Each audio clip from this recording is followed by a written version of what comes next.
Herm vederi tamam çavê min li ser e. Hevan not tiştê ku ez dixwazim ji we re bêjim derheqê Başûrê Kurdistanê de hem pêşketinên nû hene heta ku em meseleyên siyasî şîrovê bikin ez dixwazim hem tiştê nû ji we re bêjim hem tiştê ku wisa ketine nûçeyan mesela wekî nimûne ofîsa siyasî ya pedekê ji Başûrê Kurdistanê ragihand eger beriya cejna Qurbanê maf û heqê darayî êgelê Herêma Başûrê Kurdistanê neydayîn ew ê helwesekî pir cuda nîşane Îraqê bidin. Mesele çi ye? Mesele û meseleya meaşan e, a mûçe ye, ji berê ve ev problem heye. Dewleta Îraqê îdia dike ku ew nikarin bibin xwediyê para petrolê. Ji ber vê yekê ew jî meaşa naşînin. Tiştekî wisa heye. Di derheqê vê meselê de tamam, deng pir baş e dibêjin. Peyam bitin.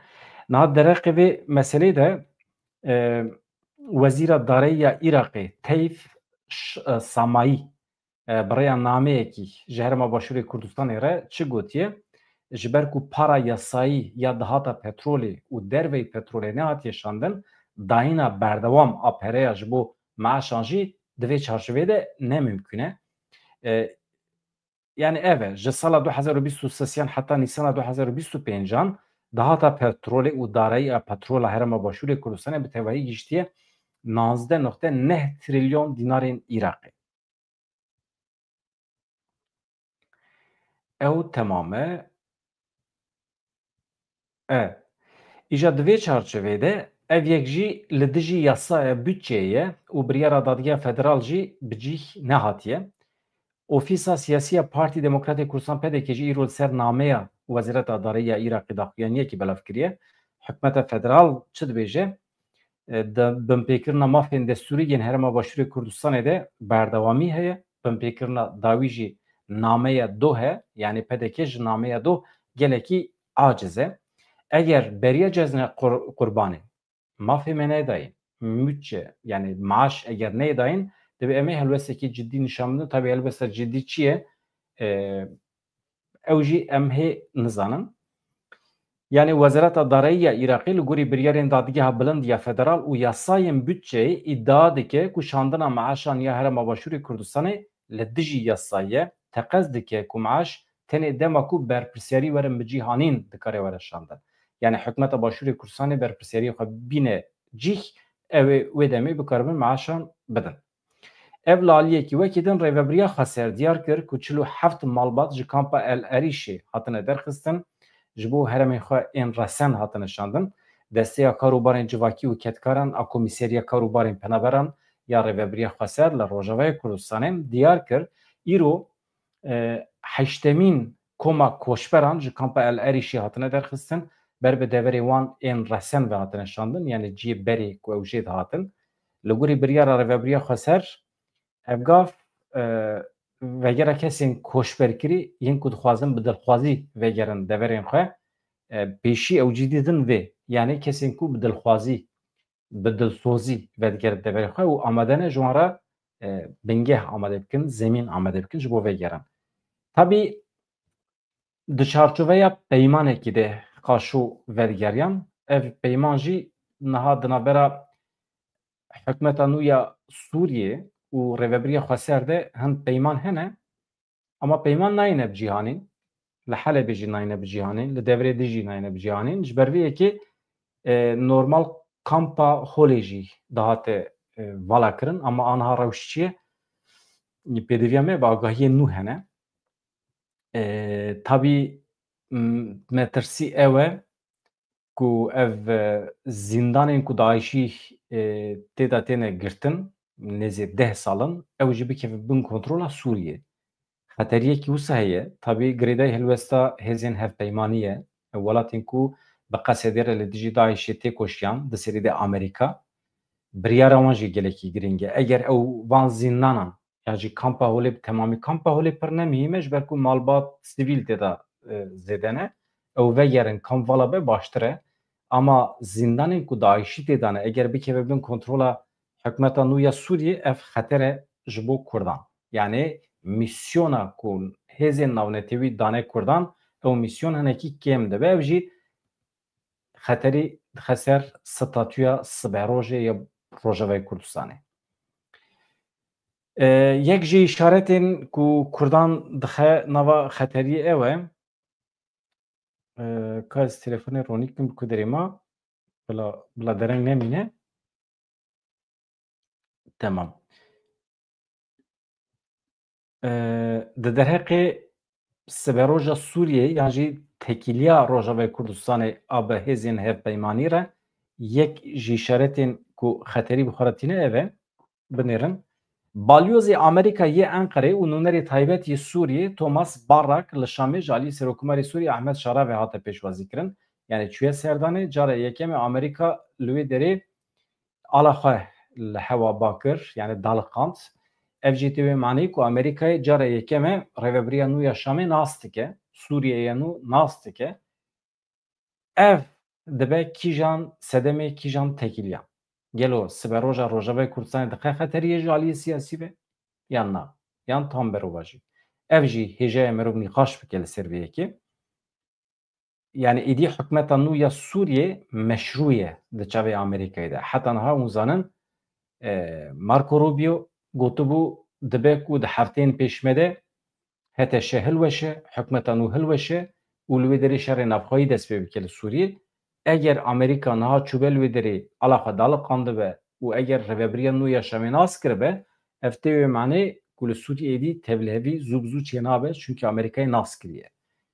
û wextê ku Amerîka Sûriyeyê nû nas bike, tekîliya wan bi Kurdara wê çawabe. Bi spor dibêjin tekîliya Amerîkayê bi Kurdara xira nabe. Li rojata navîn yek ji meseleyên herî mühim ewlekariya İsraîlê ye. Ew jî hinek girêdayî şertên îroyîn ê Kurdan jî. Eger rewşa Kurdan xirab be, bêaramî, bêhuzûrî çêbibe li rojata navîn, ewlekariya İsraîlê jî dikeve xeteriyê. Ji ber vê yekê Amerîka hêzên hevpeymanî, hêzên ku destek didin İsraîlê, mecbûrin ji Kurdan şareseriyekê bibînin. Ama Kurd niha alîgirê demokrasiyê ne li rojata navîn. Hem bi Tirkiye re, hem bi Şamê re, hem bi İranê re, hem jî bi Iraqê re dixwazin bi wan re di nava demokrasiyê de yan jî di nava aramiyê de meseleyê xwe hal bikin. Tabii problem niha pêvajoyek ku bi Tirkiye re hatiye destpêkirin di vê rewşê de di xeteriyê de ye. Ew jî di xeteriyê de ye. Tirkiye niha li bendê ka rojata navîn çawa diguhere, çawa şekil digire. Yani xefikekî, dehfikekî daniye pêşiya Kurdan. Eger dewleta Tirkiye bigêje wê qenaetê ku Kurd ji bo Tirkiye nexetere ne, Tirkiye perçe nabe, dibe ku sibê dûsbe Tirkiye vê pêvajoyê tamamen xirab bike, piştexwe bi Kurda veke û rûnede Kurdan û tam berova jî êrişa Rojavayê Kurdistanê bike. Eger karibe bi İsraîlê re bikeve nava tifaqê, eger bi hêzên dervara Avrupa, Amerîkayê re bikeve nava tekîliyê, wê demê pêdiviya Tirkiye bi Kurdan namîne.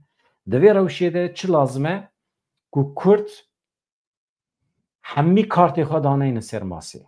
Di vê rewşê de pir acîl e, pir girîng e, mühîm e ku Kurd hemî hêkê xwe nexin eynî sepetê û bi Tirkiye re dayîn û stendinê de pir bawerî bi Tirkiye neyîne. Divê mirov ji bîr neke ku dewleta Tirkiye dijminê esasî ê milletê Kurd e.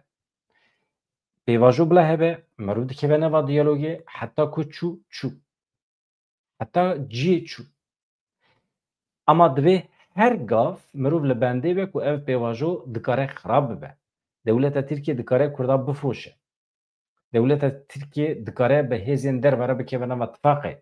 Bi taybetî bi İsraîlê re, bi Amerîka re bikeve nava tifaqê. Navbera xwe bi wan re baş bike eger, wê demê çi dibe? Pêdiviya wan bi Kurdan namîne. Mesele ev e. Dengbaş e evan da, temam me? İjar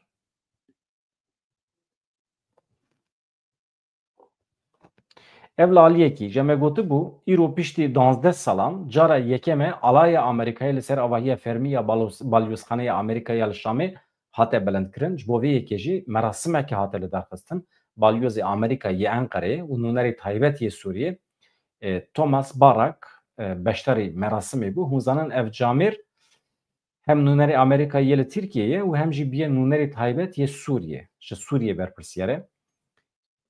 Çima? Dibe ku ev kes dibin bandora dewleta Tirkiyeyê be û wekî nûnerê Amerîkayê jî li Sûriyeyê ev dibe ku karê Kurda xirab bike. Merû baldar be baştir e. Hefteya borî ev camêr ji dema ku li Tirkiye bû bi Serokkomarê Sûriyê Ahmed Elşara re hevdîtin çêkiribû. Dema ku Elşara hatibû Tirkiye, Cem Tayyip Erdogan ev kes jî çûbû cem wî pêra hevdîtin pêkanîbû bi çavdêriya dibin çavdêriya dewleta Tirkiyeyê de. Yani evana meseleyê xeterin ji bo me ji bo Rojavayê Kurdistanê. Wextê ku merû plan proje çêdike van tiştanê merû hemû bide ber çav. Yani niha elbet em ji tecrübeyên 5 salan ê Kurdan dizanin ku Kurd baweriya xwe bi Tirkiye nayîne. Kurdan hêviya xwe bi Tirkiye vegirê nedaye. Hêviya xwe bi vê pêvajoyê ve jî girê nedaye. Dibe bila bibe. Nebe jî cehenema wan kiriye. Ne mesele ye. Dibe mirov baweriya xwe bi milletê xwe bîne, bi hêza xwe bîne. Baweriyet te bi awayê têkoşînê çi dibe bila bibe. Awayê têkoşînê dibe tu bi xwe qirara xwe bidî kîjan cureyê têkoşînê mücadelê ji bo te baş e. Şerê çekderî eger ji bo te baş be ew domînê. Yani jî jinûva dî dest pê kirin. Eger tu zanî ku şerê çekdarî zirar dide te, zirar dide milletê te bi şiklekî din. Ama ya esas em tim vê derê dibêjin, dubare dikin, ya esas mafê netewî ê milletê Kurd e. Hebûna milletê Kurd dibe bikeve bin garantiye. Garantiye hukukî. Ne hukuka dewleta Tirkiye, hukuka navnetewî. Hukuka Türkiye îro heye sibê tune. Tayyip Erdogan sibê wextê ku mir, Devlet Bahçeli sibê mir, muhatabê Kurdan ji holê radibe. Dewleta Tirkiye tune ye. Dewletekî wekî dewleta Tirkiye li holê tune ye ku merû bikaribe bawerî pê bîne. Bawerî bi yasayên Tirkiye bîne. Pir bihêsanî darbe dikare pêk were. Piştî mirna Tayyip û yan jî kesên wekî wî Devlet Bahçeli. Sibê du sibê eger li Tirkiye darbe pêk were, em bi çi ve xwe girê didin? Ewlekariya me a hukukî çêdibe? Yan jî sibê rêveberên Kurdan eger vegerin Tirkiye serbest bigerin, serbest siyasetê bikin û piştî 2 sala darbe çêbibe, garantiya siyasetmedarê me Kurda hene? Hene. Bi tonan pirsên bi vî şeklî hene. Çi ye? Di vê derê de qanûnê navnetewî eger bikevin dewrê, statûyeke fermî ya navnetewî eger were tayinkirin ji bo Kurdan, wê demê ancak mirov dikare vegere Tirkiye jî, mirov dikare siyasetê bike, mirov dikare ji bo serberrojê hebûna vî milletê jî, hebûna siyasetmedarê Kurda jî bixebin garantiye. Me siyasetmedarê xwe li erdê nedîtine. Em nikarin wan ji çav derbixin. Hemî gerîlayên Kurd û Kurdistanê, rêveberên siyasî ên Kurd û Kurdistanê bi qîmetin, xwedî tecrübe ne. Wana mezinên milletê Kurd in. Divê em wana biparêzin. Wana bixin bin ewlekariya hukukî. Ji ber vê yekê ev muhîm e. Yani em ji bo xwe nabêjin. Milletê ku nikare be rêveberên xwe siyasî biparêze, nikare xwe jî biparêze. Yek ev e, ya din jî yani niha dans û dîlana Amerîkayê ya bi Sûriyê re hinek xeter e ji bo Rojavayê Kurdistanê. Ev were zanîn baş dibe. Tabii tekîliya Kurdên Rojavayî bi Amerîka re çawa ye vêgavê bi qasî ku dibêjin baş diçe. Ama em jî dizanin ku hinek zehmet e. Serokê Parlamentoya Tirkiye Numan Kurtulmuş yê AKP'yî wê biçe serdana hevserokên Dem Partiyê. Çûn û hatin çê dibe Dem Partî jî çû serdana Devlet Bahçeli, MHP, diçe serdana AKP, çûn hatin hene ama vê derê de qasî ku îro em pê hesiyan ev guherandina qanûnê ya ji bo girtiyên siyasî tam pêk nehat îro. Normal AKP pêşniyaz kiribû girtiyên siyasî Kurd qismekî ji wan yan jî erê serbest werin berdan, pêşniyaz qanûnekî amade kiribû, pêşniyazê meclîsê divê bikira ama di deqa dawî de wisa guherandinekî çê kir ku girtiyên siyasiyên Kurd divê pêşniyaz qanûnê de tune ne. Hemî girtiyên adlî ne. Çi dibêjin? Adî, adlî? Yani girtiyên ne siyasî. Kesên dizî kirine, kesên di jiyanê de bi şiklên cuda ketine tengasiyê sûç kirine, ew ê ji hepsê werin berdan ama însanên ku ji ber doza Kurd û Kurdistanê ketine hepsê, zindanên Tirkiye, ew ê girtî bimînin. Çima? Çünkü hemî qanûna ku hatiye amêdekirin dibêje girtiyên ji terorê istisna. Yani ew nakevin çarçova vê qanûnê. Girtiyên ji terorê tê mana girtiyên Kurd, girtiyên siyasî yên ji ber dawa Kurd û Kurdistanê. Her însanê ku ji ber dawa Kurd û Kurdistanê hatibe girtin ji ber meseleyê siyasî ye. Ji ber ew ye doza terorê jê re dibêjin di çavê wan de. Ji ew nakevin ber vê qanûnê, niha ev problem e. Beriya cejnê diviya bû ev paket bahata erêkirin li meclisê, biketa meryetê û girtiyên Kurd derketana bigîştina malbatê xwe, ev jî di çarçova pêvajoyê de biba gavekî erênî, gavek pozîtîf, niyetekî baş. Ama em dibînin ku AKP, MHP ev niyeta xwe ya baş nîşan nedane, tam berûve jî bi niyetekî xirab girtiyên ji doza Kurd û Kurdistanê ji vê çarçovê derxistine. Êdî hûn bi xwe hesab bikin ku ev pêvajo ber vê ku derê ve diçe. Niha daxuyaniya Duran Kalkan jî heye. Dewleta Tirkiye qirar daye Kurdan teslîm bike. Li gorî wê her tiştî dîzayn kiriye. Operasyonê xwe askerî li herêmên parastinê yên medyayê di vê çarçovê de didomîne. Hemî bi armanca teslîmgirtinê. Girtiyên Kurdan serbest ber nade. Yani derdê wan ê ku niyeta xwe ya baş nîşanê Kurdan bidin tune ye. Em wisa dibînin, em wisa dixwînin. Xwezî hebiye. Xwezî pêvajo serketibe. Îja hat zanîn ku Numan Kurtulmuş di 2 Hezîranê saet 10 nîvan de Koma Dem Partî ya li parlamentoyê zêret bike. Serokê parlamentoyê ve jaliyê hevserokên giştiyên Dem Partiyê Tülay Hatîmoğulları Tuncer Bakırhan her wiha jaliyê serokwekîlên Dem Partiyê yên parlamentoyê Gulistan Kılıçkoçyiğit û Sezai Temelî ve bêne pêşwazî kirin. Çavla rêyê ku di hevdîtinê de rol misyona parlamentoyê li ser pêvajoya çareseriyê were axaftin guftûgû kirin.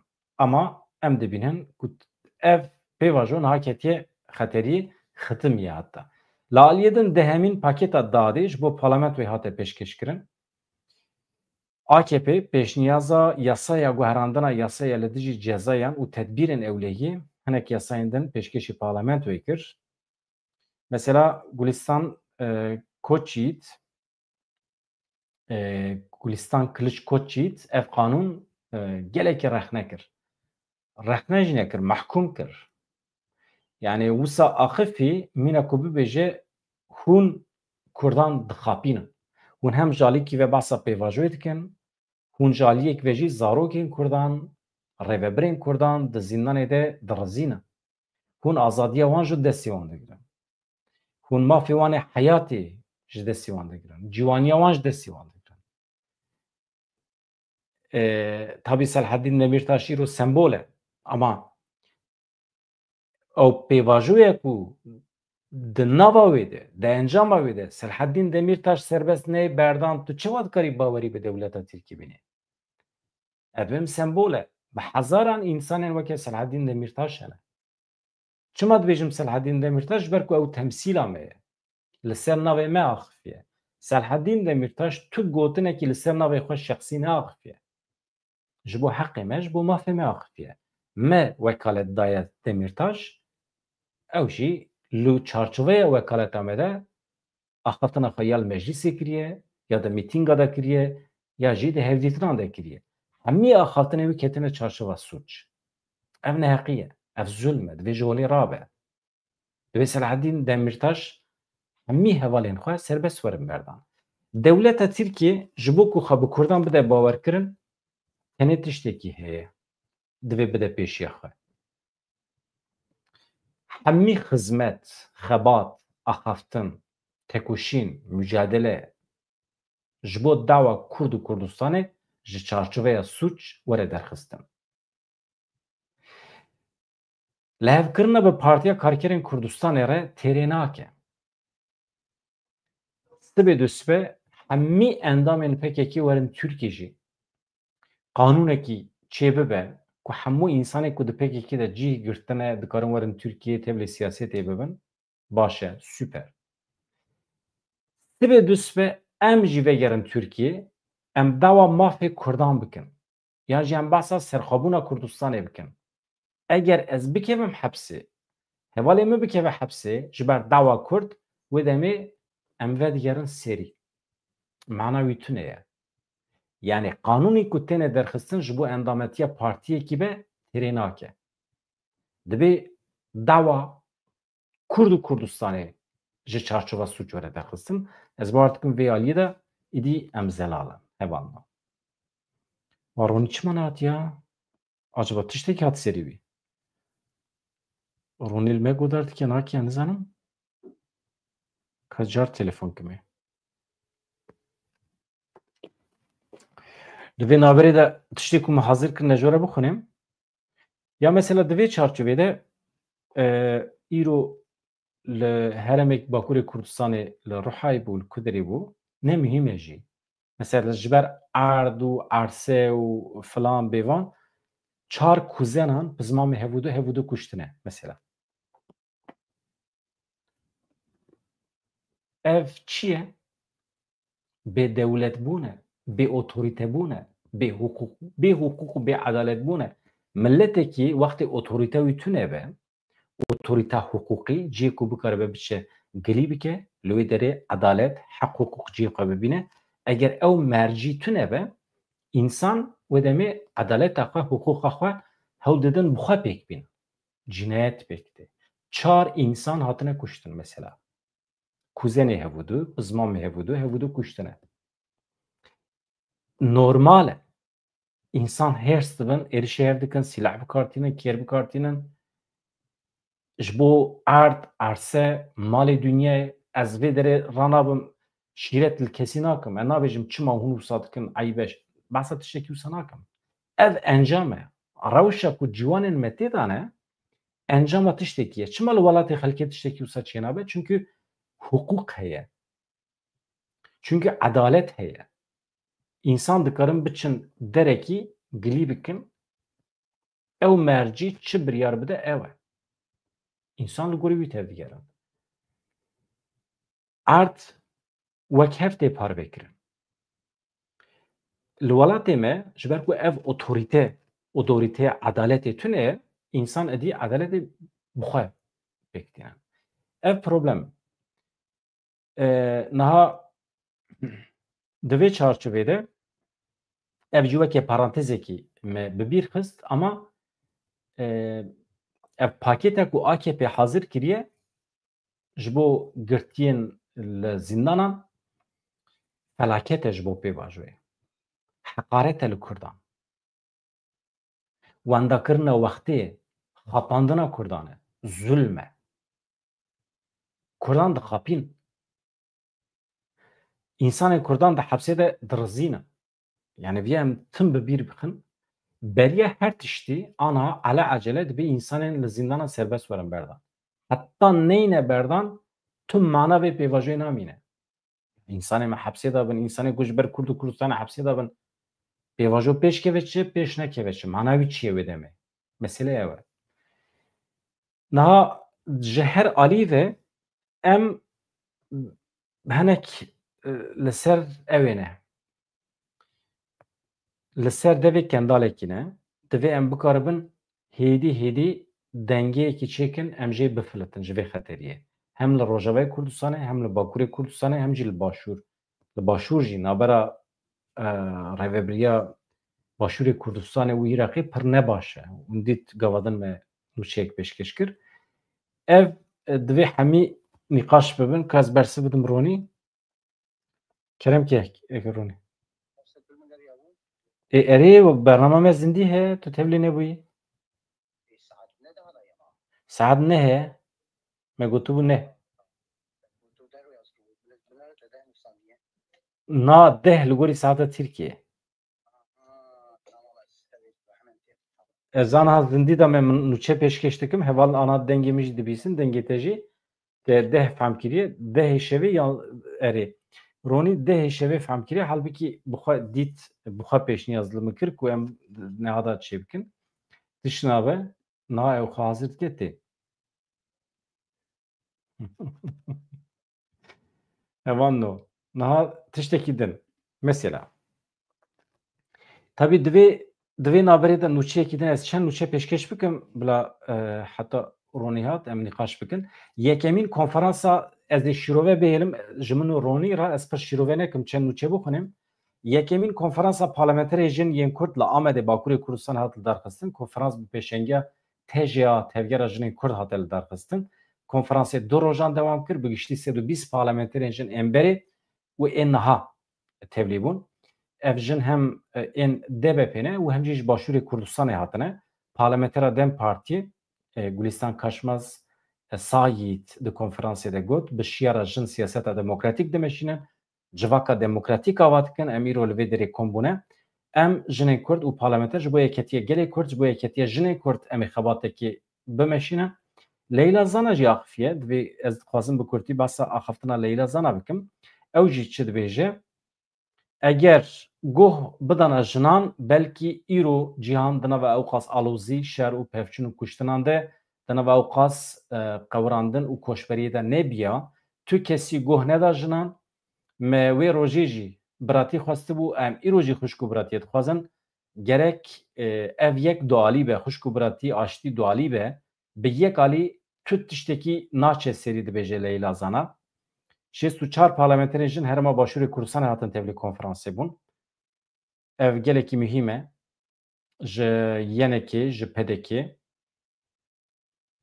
süper tiştekî ye. Mesela parlamentera pedekê Vîdet Hamayê dibêje ez dixwazim jin li her çar perçeyên Kurdistanê li parlamentoyan bin bernameyê wan hebin li gel aştî ez daxwaza vê yekê dikim di konferansa ku du rojan dewam kirde rola jinên Kurd hate guftûgû kirin ev baş e. Yani di siyasetê de jin çi qas hebin ew qas huzûra millet zêdetir dibe. Wisa ye. Niha axaftina Duran Kalkan gelekî berfireh e, dirêj e. Ez qismekî ji wî ji we re bixwînim. Mirov dikare temamê axaftina Duran Kalkan weke bernameyekî jî pêşkêş bike. Behsa vê pêvajoyê dike elbet, wekî din mesele tune ye. Behsa projeya dewleta Tirkiye ya mîsaqê millî dike. Ew projeyekî demdirêj dîrokî ya dewleta Tirkiye ye. Ji Helebê bigire heta Musul, Kerkûkê, Duhokê her derê digire nava xwe. Ev xewna dewleta Tirkiye ye. Di vê çarçovê de tabii Herêma Kurdan e. Kurd ji bo vê projeya dewleta Tirkî çi difikirin? Gelo mîsaqê millî ev proje pêk were fayda wî ji Kurdan re heye ya zirara wî heye. Duran Kalkan dibêje ê ku ev proje xirab kirin dewleta Tirkiye û rêveberên dewleta Tirkiye bû. Ronî dibêje linkê bişîne destûra we ez hema linkê bişînim. Ez hema linkê jê re bişînim. Awsa ye.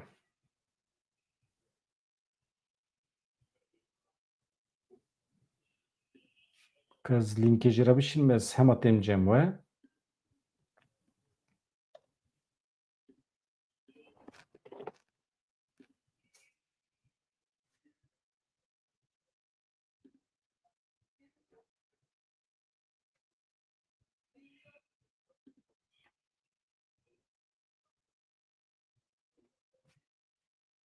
Pekî. Tamam. Min jê re link şand.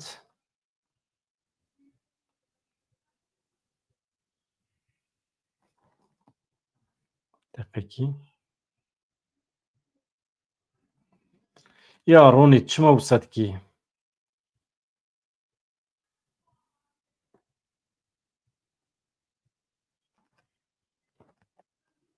Tamam link wekî heve Ronî neguheriye link. Tamam.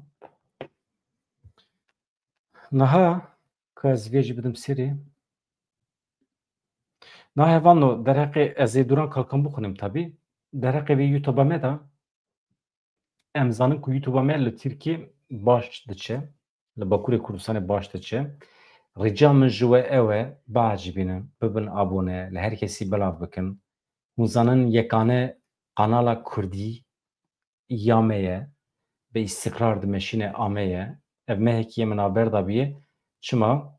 Çünkü me mal bar kir, me cihê xwe guherand, pir diwestiyam êvara îmkana ku bikaribim weşanê çê bikim tune bû. Di vê naberê de wezîfa min li saziyê jî heye, li televizyonekî jî dixebitim. Cihanan belav dikim. Me wisa min mehekî navber daye heqeten ez hatim ser hemdê xwe. Min stûdyoyekî nû niha çêkiriye, cihazê xwe anî, her tiştê xwe guherand. Pir tiştên nû wê çêbin. Belkî di YouTube'a xwe de ez hin tiştên nû çê bikim ji bo ku em bikaribin zêdetir bigihêjin berdestê hevalan, berdestê milletê me. Dixwazim hûn di vê pêvajoyê de ku êdî şer, pevçûn radiweste, ji bo milletê me pir muhîm e ku kanalên wisa zêde bibin. Ama ne bi Tirkî. Nexweş e bi Tirkî. Eger bi Tirkî be tonkê rojnamevanên Tirkiyeyî hene, ew weşanên wisa çê dikin. Agahiyê ku em didin weke hevin. Belkî şîrove hinekî cuda bin ama marîfet nine. Ji bo rojnamegerên Kurd marîfet nine tu bi Tirkî weşanê çêkî. Nexweş e, nexweş e.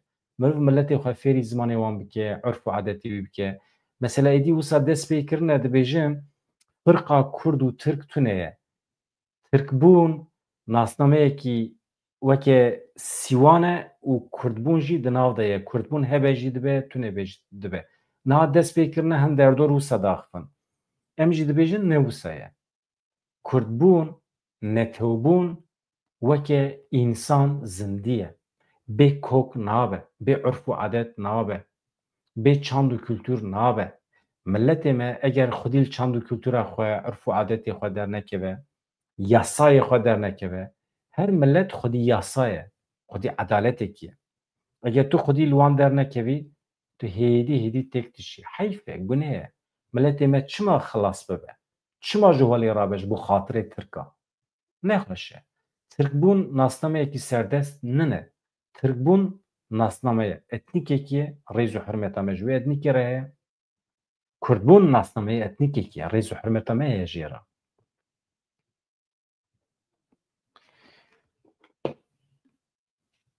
Deqekî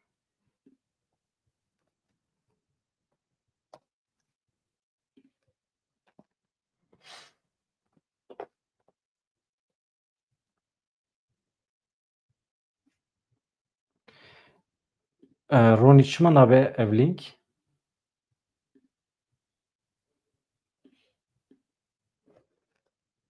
Ama ez bar dikim problem li jem tê ye Ronî. Dîsa carekî wisa bibû. Dîsa carekî wisa bibû tu nikaribî tevlî bibî dibe em mesela xwe hel bikin Ronî. Baş e tişt nabe eger îro ez dîsa ji te re dişînim ama eger tu îro tevlî nebêjî nexeme. Ama carekî din pêş te divê em biceribînin. Kopyê ez dîsa jê re bişînim.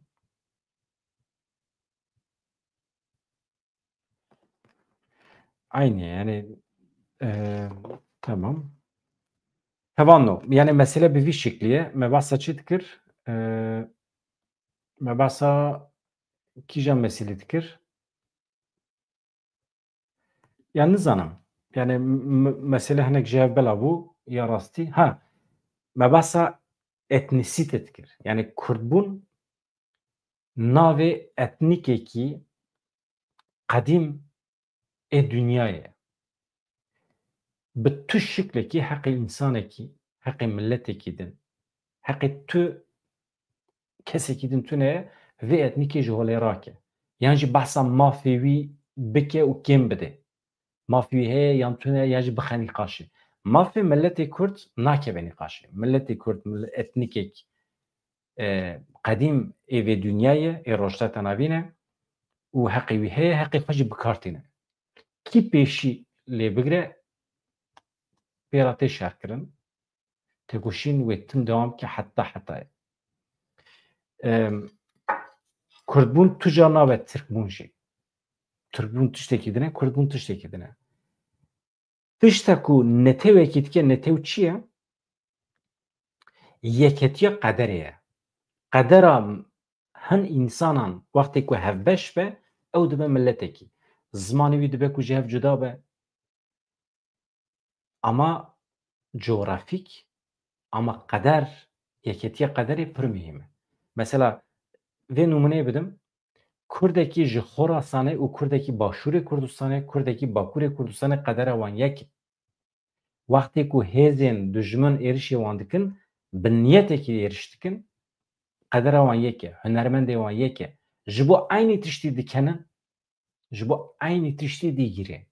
Yek û wan dike yek millet ev e. Tiştek ku em ji bo wî digirên li bajarên Tirkiye ji bo wî dikenin. Tiştek ku em ji bo wî dikenin, ew ji bo wî digirên. Em ne yek in. Ne dîroka me yek e, ne qedera me yek e, ne siberoja me yek e. Ha, dibe ku em qedera xwe bikin yek, erê dibe, mirov dikare qedera xwe bike yek, rast e. Ama dibe li ser bingehekî wekhev. Meriv wekhev be, di mafan da. Ne tiştekî kêm, ne tiştekî zêde. Tu tiştekî milletê Kurd ji milletê Tirk kêmtir nine. Ew jî etnîk in, em jî etnîk in. Ew jî netew in, em jî netew in. Ji ber vê yekê, wextê ku tu di mekteba de behsa dîroka wan dikî, müfredata ku ew li dibistanê didin xwendin, ne eydê me ye. Em ne mecbûr in zorê bidin ser zarokê xwe, dîroka Tirk û Türkbûnê, dîroka Oğuzan, dîroka Osmaniyan, dîroka Moğolan fêr bibin. Dîroka qedîm ya Mezopotamya heye, ya Bavûkalê heye. Em ê dîroka wan fêr bikin. Em ê vegerin koka xwe. Koka Melkuderê be, em ê wî bişopînin. Ji ber vê yekê tişta ku me dike me, tişta ku etnîk dike etnîk, netew dike netew, koka me ye. Qedera me ye. Dewleta ku qedexe dayne ser zarokê me ji bo dîroka xwe nexwînin ew dewlet ne eydê me ye. Dewleta ku ronahiyê bide ser koka me, dîroka me, hebûna me, dewleta ku hebûna me derxe holê, ronahiyê û me teşwîq bike ji bo ku em dîroka xwe fêrî zaroka bikin, nesta nû bikin, zimanê xwe pêş bixin, aramiyê, huzûrê zêdetir bikin, ew dewlet dewleta me ye. Navê wî Tirkiye dibe, Kurdistan dibe ne mühim e. Ama vê gavê dewleta Tirkiye bi tu awayî ne dewleta me ye. Çünkü me tune dike. Roja ku me ronî dike, tiştê ku hemî min behs kirin, roja ku ket ser vê rê, dewlet kare bibe dewleta me. Ama weke etnîkên Tirk û Kurd dibe sedî sed mafê wan weke hev bin. Yani nîqaşa wî jî nayê kirin wekî din. Yani em nabin netewekî binê netewa Tirkan re. Ne mümkün e jî tiştekî wisa. Niha ser vê meselê de rojên pêşme de jî mirov dikare nîqaşan zêdetir bike. Duran Kalkan qismekî ji axaftina wê bi vî şiklî ye. Mesela di vê naverê de artêşa Tirkiye 27 caran êrişî herêmê Parastinê medyayê kiriye. Mana wî çi ye hevalno? Yani dewleta Tirkiye dixwaze dîmenekî wisa biafirîne li cemgerîla ref bi ref ji tûnelan derdikevin, ji şikeftan derdikevin, serê xwe destê xwe dane ser serê xwe, silahê xwe teslîm dikin û ref bi ref tên teslîmê eskerê dewleta Tirkiye dibin. Dewleta Tirkiye bi armanca ku vê dîmenê bi dest bixe bin qeydan van operasyona eskerî pêk tîne. Bêrûmetiyê ferz dike li wan şervanên qehremanî Kurdan. Ha, kesekî ku van dîmena bide destê dewleta Tirkiyê jî li ortê tune ye, ji we re bêjim. Vê gavê.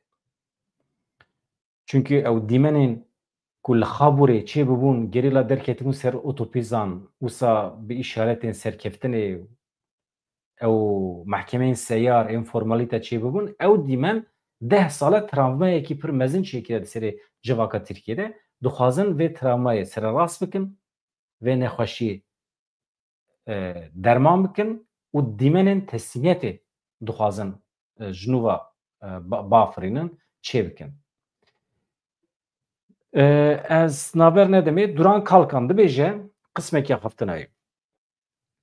Pirsgirêka baweriyê heye di navbera me û dewleta Tirkiyeyê mînak piştî kongreya me ya 12 rêveberên AKP gotin belê biryara fesehkirinê hate wergirtin lê belê pirsgirêka me ya baweriyê heye hasasiyetên me hene fikarên me endîşeyên me hene ji ber vê yekê divê dest ji çekan bêberdan mirov wana fehm dikin em jî hewl didin fehm bikin baş e em hasasiyetên wan fehm dikin lê belê pirsgirêka baweriyê ya Kurdan jî heye 7 salin têne qirkirin tiştekî nema ku bi serê wan mirova ve nehat heqaret nema ku li Kurdan nekirin zilim nema ku li wan nehate kirin herkes bi vê ya zane niha vê tekoşînê dest pê kir îrade hebûn da Kurdan hûn radibin dibêjin bila ew jî belav bibe PKK bila ji holê rabe hêza çekdarî nemîne hêzeke ku tekoşîna azadiyê bimeşîne bila nemîne li holê wê demê ev gel wê çi bike ev civak wê çawa xwe biparêze bêyî gavekî bavêjin bêyî ku guhertinekî bikin radibin vê yekê ji me dixwazin weke mînak sê hefte derbas bûn hîn gavekî pratikî tune ye li holê ne qanûnekî hatiye amedekirin ne tiştekî din gotinê xweş ên Dewlet Bahçelî hene hêviyê didim em bi rastî jî tevlî dibin em gelekî bi wate dibînin kesekî weke Dewlet Bahçelî radibe van gotinan dike lê belê tenê di asta gotinê de dimîne tu ji wan hîn neketine meriyetê bi cîhanîn di destê AKP de ye em di pêşketinê de em di pêşketinê de erê nabînin em tu pêşketinê dibê em nabînin berova jî vê yekê van derfetan dixwaze ji bo lawazkirina muxalefetê ji bo lawazkirina CHP ji bo ji holê rakirina alternatîfa serokkomar bikarbîne ev yek nayê fehm kirin her wiha nayê qebûlkirin jî kes vê yekê demokratîk nabîne rast nabîne li İmraliyê jî tu guhertin tune ye çareseriya pirsgirêka Kurd nabe ku ji aliyê hinekan ve ji bo desthilatdariyê ji bo berjivendiyên xwe werin bikaranîn nabe yê ku bixwaze vê yekê bike hêza xeterê nake ji bo çareserkirina vê pirsgirêkê yeketî lazim e yekbûn divê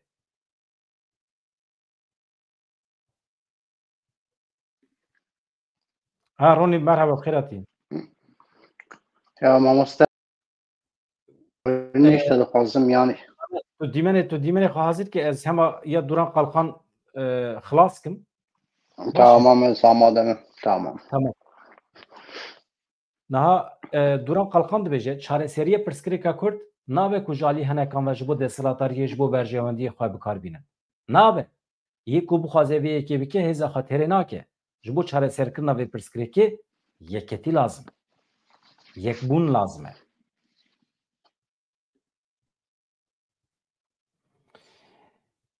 eger herkes rabe hewl bide vê pirsgirêkê li hemberî hev bikarbîne her tiştî di nava şerê desthilatdariyê de bifetisîne ne gotinekî erênî dikare bê gotin ne jî gavekî dikare were avêtin ji xwe ev yek nikare bêkirin li İmraliyê guhertinekî biçûk jî tune ye halbikî bi cîhanîna biryarên kongrê bi azadiya fîzîkî ya Rêberapo vegirê daye kongreya me di vî warî de biryarekî şember wergirtiye niha radibin dibêjin ev ê çawa bibe filan tiş wê çawa bibe heta ku azadiya Rêberapo nebe ji nehopê ve tu gavekî pratik êdî tune ye ku ez vî tev bixim deqekî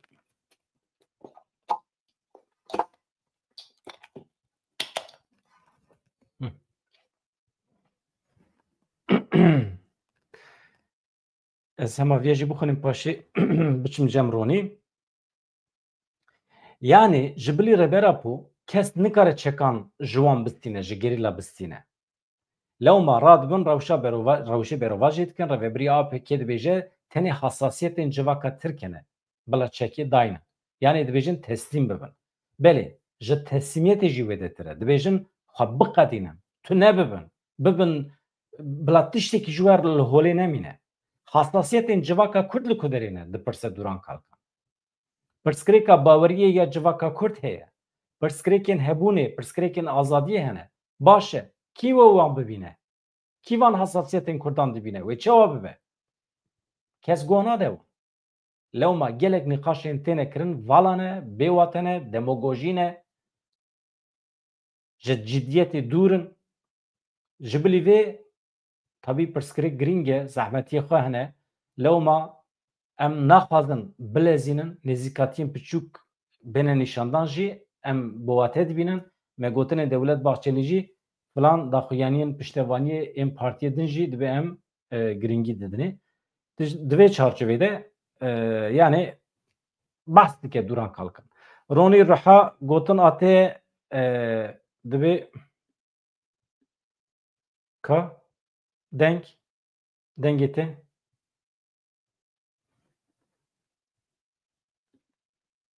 Yedeng şeyler mi atiye girtin? tamam. Dengê te hat ama tu çûyî. Dengê te hat ama tu çûyî telê tilî xwe telê xist.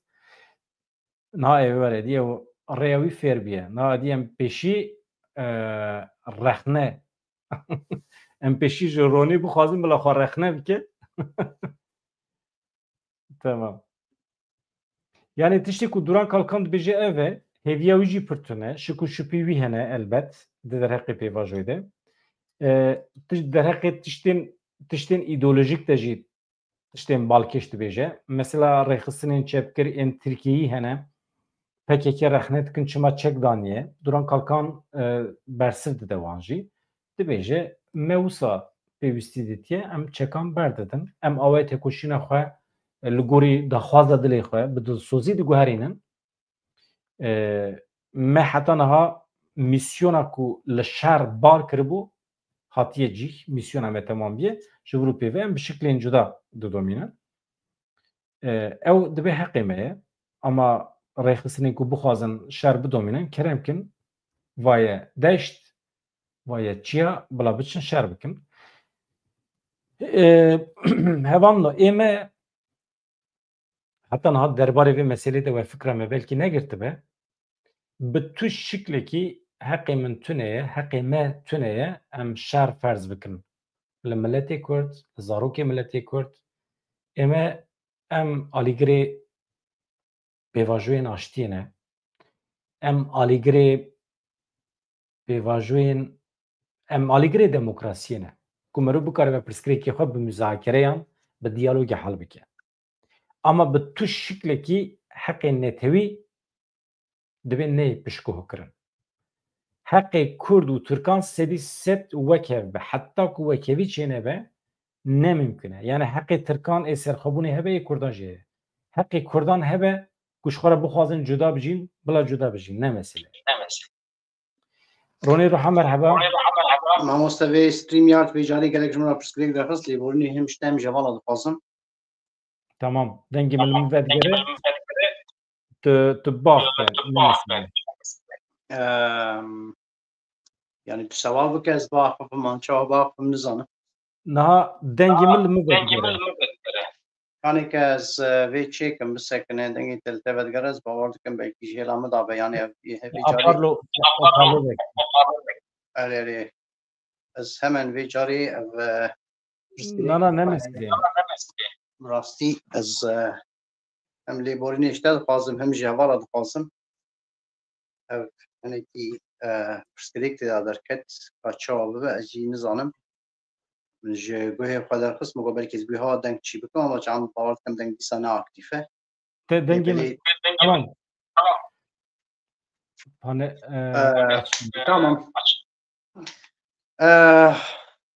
yani li holê rewşekeke çareseriyê destpêkiriye ji 2004 da bi bangevaziya Dewlet Bahçeli yalan xirê bi taybet vekirina meclisê da destê xwe dirêjîn parlamenterê HDP kir Aye berê xwe daye nêzî salekê dimeşe de ev pêvajoya destpêkiriye yanî bi silavekek an bi bangewaziyakeke Dewlet Bahçelî yek serokê partiya MHP'yê ev jî Turan Kalkan jî bi xwe vê zaten ew jî dibêje dibe yani banga Dewlet Bahçelî